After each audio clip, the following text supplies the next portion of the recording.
Hey everyone, I'm shooting this video just to respond to the many great questions and concerns raised in the comments of my long-form denaturalization video that I posted.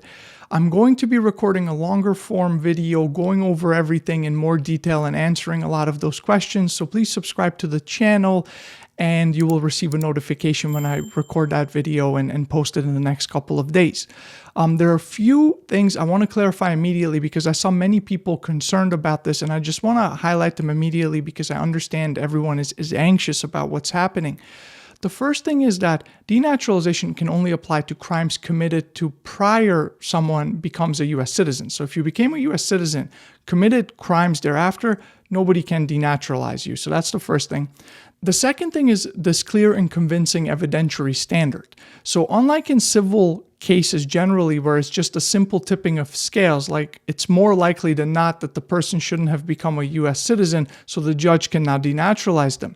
That is not the case here. This is a higher standard, so it has to be substantially more likely than not.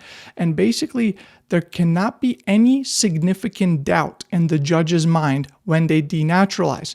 So it is a very high standard, and the government has to prove that this person should never have become a U.S. citizen in the first place, and that is hard to prove.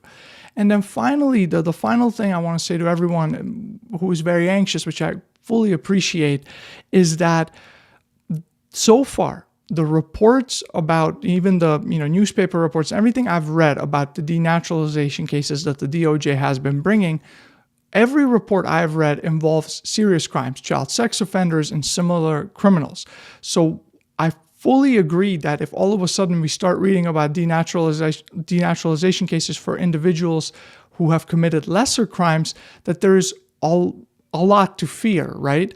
But at this point, there's no reports of such, and that is why I want everyone to not be so afraid, because it is not happening as of this point. And even then, if it were to happen, I still think the judges will come in as a backstop, as they have been so far on virtually all cases that have stretched the rule book. But if you have any questions or comments, post them in the comments, please. And I will, like I said, record a long form video on this. And please subscribe to the channel and you'll be notified when the long form video will come out in the next couple of days. Thank you so much for watching.